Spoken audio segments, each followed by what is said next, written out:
Olá, meu nome é Gustavo Santana, eu sou gerente de engenharia de NSX para a América Latina e também sou autor de 2 livros de virtualização de data center e cloud. Hoje, estreando aqui o blog, eu vou fazer uma breve introdução ao VMware NSX. Para a gente falar a respeito dos problemas que o NSX resolve em um data center hoje em dia, eu vou voltar a 10 anos atrás, quando eu era um engenheiro de sistemas, fazendo a implantação de uma rede em um data center grande aqui do Brasil. Nesse data center, cada servidor físico tinha 2 tipos de conexão. Eu estou representando um switch aqui apenas para cada tipo de conexão, somente para simplificar e focar no problema. Cada servidor então tinha uma conexão com a rede de produção e uma conexão com a rede de backup. E o default gateway desse servidor era configurado para a rede de produção. Logo, cada vez que eu tinha um servidor de backup que estivesse em uma rede remota, uma rede diferente daquele servidor, existia uma dificuldade. Os pacotes que deveriam ir para aquela rede, eles eram, por padrão, encaminhados para o switch de produção. Eu me lembro que nessa época a gente tentou uma série de soluções, uma série de alternativas, como por exemplo ProxyARP, que não funcionava para todos os sistemas operacionais. Eu busquei também a possibilidade de ter um protocolo de roteamento dinâmico dentro de um servidor, coisa que não era muito fácil de ser encontrada mais ou menos nessa época. E a solução que foi adotada, que eu acho que é adotada até hoje em muitos sites aqui no Brasil, foi justamente a configuração de rotas de host. Ou seja, uma configuração manual em centenas de servidores dentro do mesmo data center. Esse trabalho me deixou frustrado, mas eu coloco aqui em destaque porque foi o meu primeiro contato com o conceito de uma área cinza, ou seja, um problema que não está relacionado com apenas uma área, não está relacionado somente com rede ou somente com servidor, e sim o que eu chamo aqui de server networking. Está relacionado com a interconexão de 2 áreas, né, de tecnologia. Um desafio que foi enfrentado um tempo depois, com a larga adoção de virtualização de servidores, mostrado aqui na figura, então eu consigo criar uma máquina virtual, um servidor virtual em minutos, e esse servidor teoricamente pode ir para qualquer host dentro de um data center. Não existe um acompanhamento em termos de tempo do aprovisionamento de rede. Para uma nova aplicação, enquanto eu crio os servidores em minutos, eu posso demorar horas, dias e até mesmo semanas para fazer a configuração de uma VLAN, dependendo do tamanho e dependendo, por exemplo, se eu só posso fazer esse tipo de operação em uma janela de manutenção.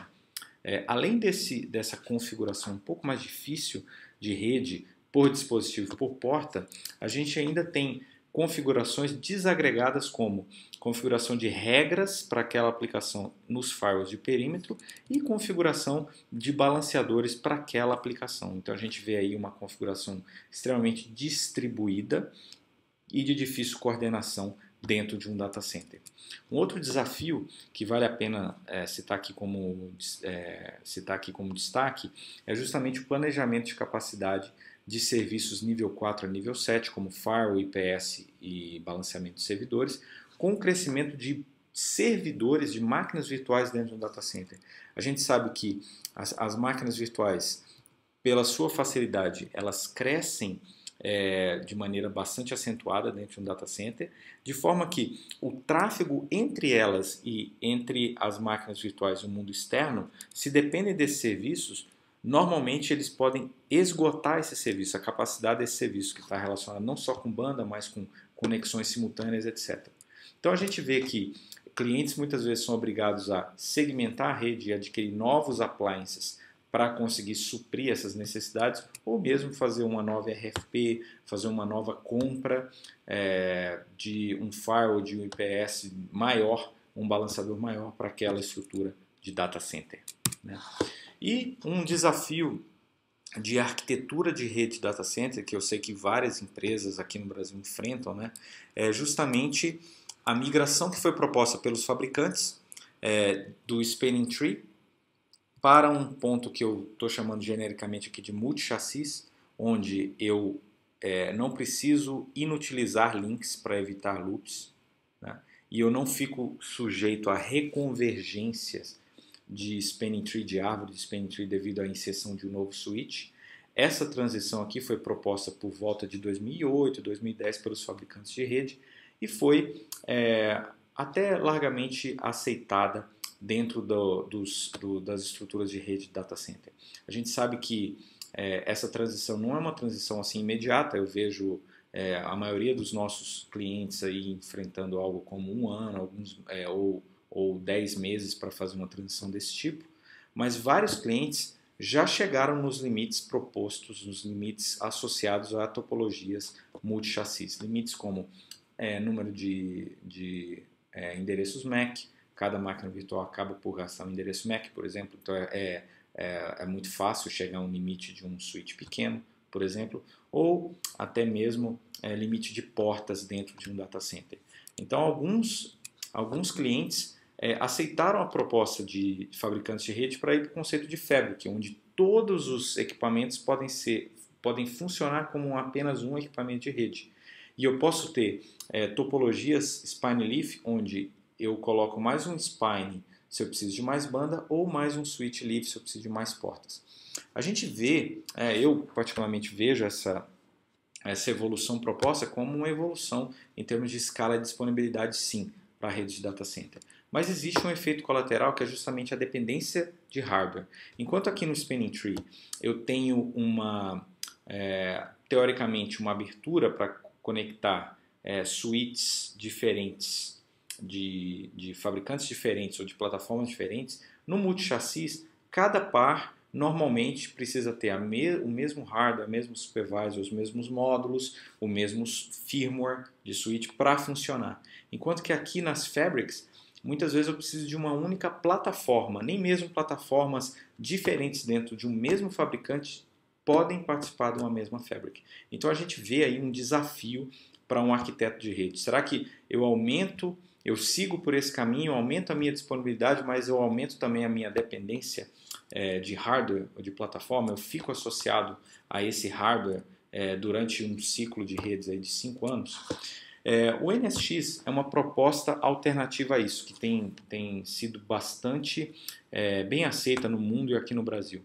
Ele é basicamente a tradução, a translação de serviços de rede como switching, nível 2, roteamento, firewall, balanceamento de servidores, VPN, conectividade com o mundo físico e virtual para dentro do hypervisor, para dentro do kernel do hypervisor. Dessa forma, eu começo a adotar arquiteturas de data center baseadas em mega data centers como Google, Facebook, Amazon, onde eu tenho um backbone nível 3, bastante robusto. Por que nível 3? Basicamente porque eu consigo fazer uma topologia nível 3 escalável, com bastante switches e com reconvergência bem rápida e aberta, onde eu consigo associar diferentes tipos de fabricantes numa mesma rede. E eu passo a colocar classificação, encapsulamento de tráfego, por exemplo. Se essa máquina virtual precisa falar com essa máquina virtual aqui em nível 2, eu simplesmente coloco os quadros Ethernet dessa máquina dentro de um pacote IP, ou utilizando um protocolo como VXLAN, para fazer o transporte em cima aqui do meu backbone IP. E os meus serviços de rede eu coloco dentro dessa camada virtual. Dessa forma, a virtualização de rede proposta pelo VMware NSX pode ser feita dessa maneira aqui. Primeiramente, como pré-requisito, o que eu preciso de uma rede física para instalar o NSX é basicamente uma rede em nível 3 unicast, que possui conectividade em nível 3 em todas as suas portas. Se eu quiser usar o conceito de VXLAN, eu preciso então aumentar o MTU para no mínimo 1600 dentro desse backbone aqui. Depois disso, eu instalo o componente de NSX em cada um dos meus hosts, que precisam ser VMware vSphere com a versão mínima de 5.5, podendo ser 6.0 ou 6.5. Após isso, eu crio como se fosse um hipervisor de rede, onde diferentes topologias lógicas podem ser construídas. Eu posso configurar e conectar as máquinas virtuais através dessas topologias lógicas. Eu compararia isso como se fosse um backbone de uma operadora que está criando redes lógicas diferentes para cada um dos seus clientes. Eu diria que é esse conceito agora aplicado para uma rede de data center. Tudo isso gerido em um único ponto, todos esses serviços, switching, roteamento, balanceamento de carga, firewall, segurança, geridos pelo NSX Manager e controlado por um cluster de NSX controllers.